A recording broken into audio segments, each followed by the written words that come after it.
Así, le doy la bienvenida a mi querida Laura Borbolla, que es la Coordinadora General de Acusación, Procedimiento y Enjuiciamiento de la Fiscalía General de Justicia de la Ciudad de México. Querida Laura, qué gusto verte. Paco, pues el gusto es para mí, la agradecida soy yo por darnos el espacio, a ti y a toda tu audiencia por escucharnos. Oye, un asunto de verdad complejo, la Procuración de Justicia, y un asunto por demás complejo porque finalmente cuando cambia el sistema penal anterior al sistema penal acusatorio, cambia radicalmente. Creo que ni los abogados todavía están de alguna forma enganchándose, por más que haya habido un periodo importante de gracia. Incluso los ciudadanos también estamos acostumbrados, ¿no?, a las anteriores formas de impartir justicia. Pero ha habido cambios muy importantes. Primero te felicito porque el reto que tienes es impresionante, ¿no? O sea, llevar los procesos de esta ciudad, de una de las ciudades más grandes del mundo, no es un asunto menor. Pero ¿cómo le haces? O sea, antes eras subprocuradora de procesos, ahora eres coordinadora de acusación, procedimiento y enjuiciamiento. ¿Qué cambia? Bueno, primero que nada, efectivamente, la reforma constitucional es del 2008, tuvo una vacatio legis en el 2016.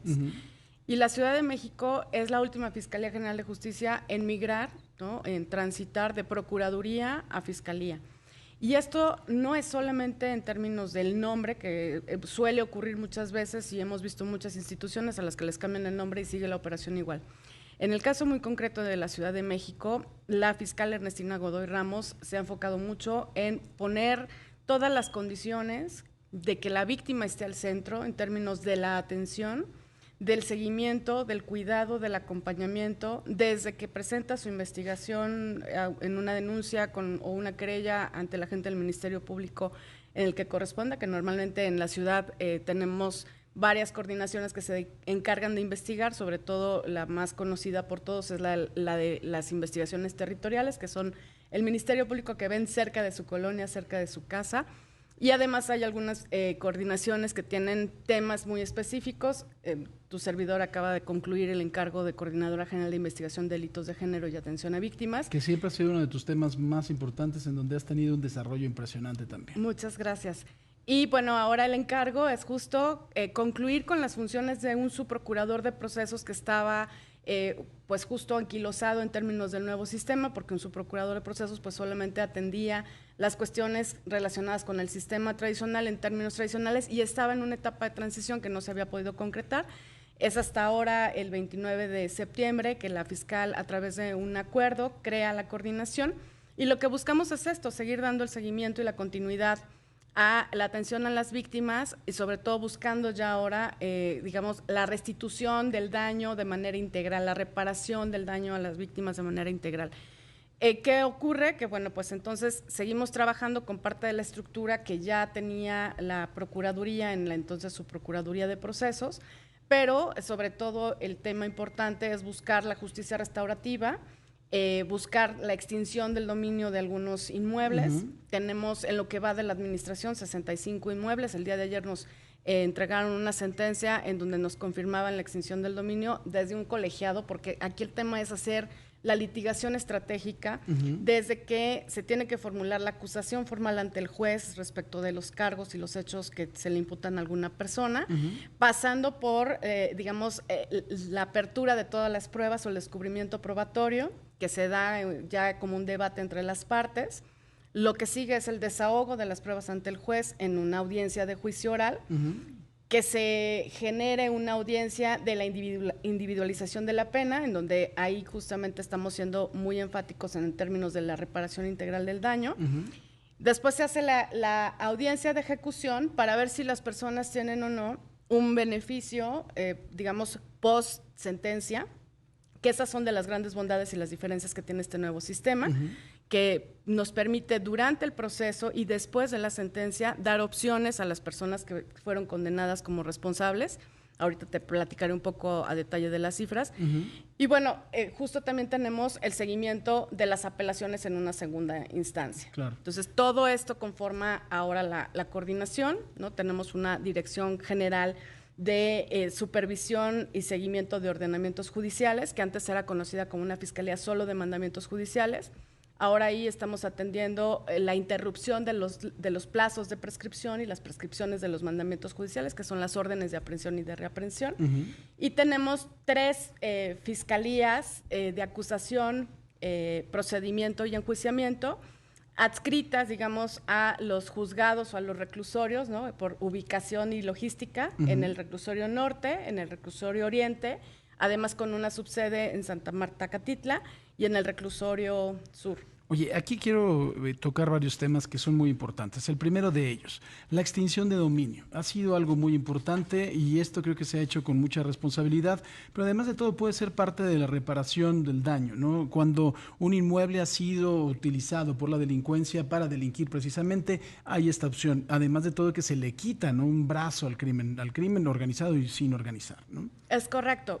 Mira, ayer con la sentencia, y corrijo la cifra porque te he dicho 65 y son 75 inmuebles, que implican de estos, el total de, digamos, metros cuadrados recuperados son más de 73,000, que es una parte, digamos, en términos de lo que implica el costo de cada metro cuadrado en la Ciudad de México, pues eso se traduce también en un beneficio para la ciudadanía, y esto es también en favor del gobierno de la ciudad, y efectivamente es reivindicar la propiedad de los delincuentes en favor y en función de las víctimas. Y hemos generado, por ejemplo, la sentencia que te comentaba del día de ayer es un bar, pero entonces esto permite la reconversión, ahí se generó el delito de trata de personas.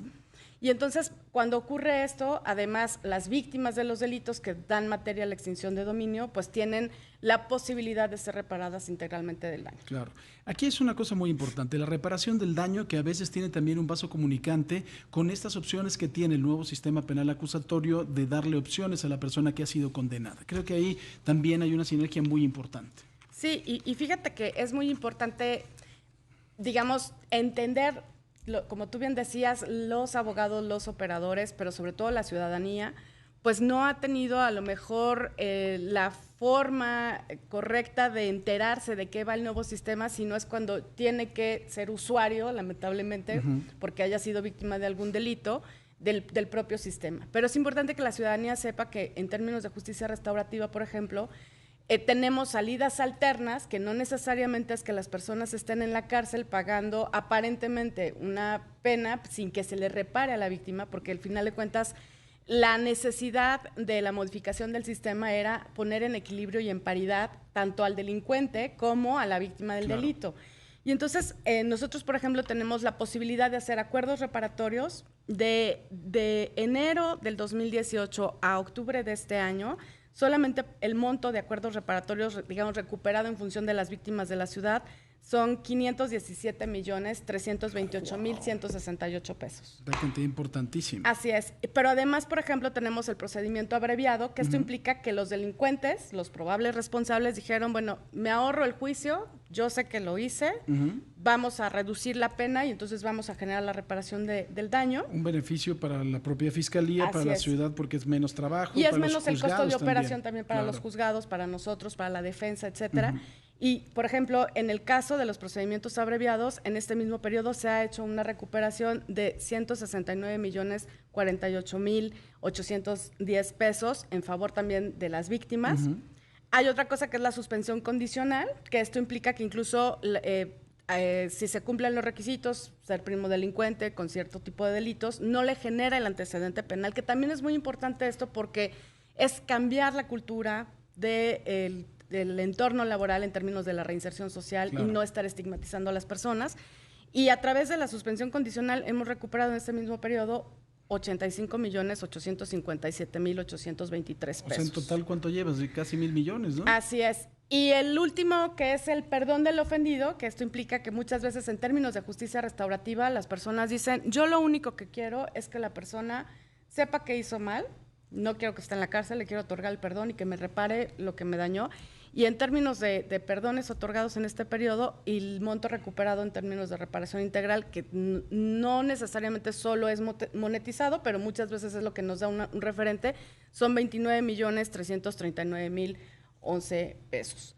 Entonces, es muy importante que la ciudadanía sepa que cuando llega y toca la puerta de la Fiscalía, como dice la fiscal Godoy, estamos buscando abrirles la puerta de acceso a la justicia y a la verdad.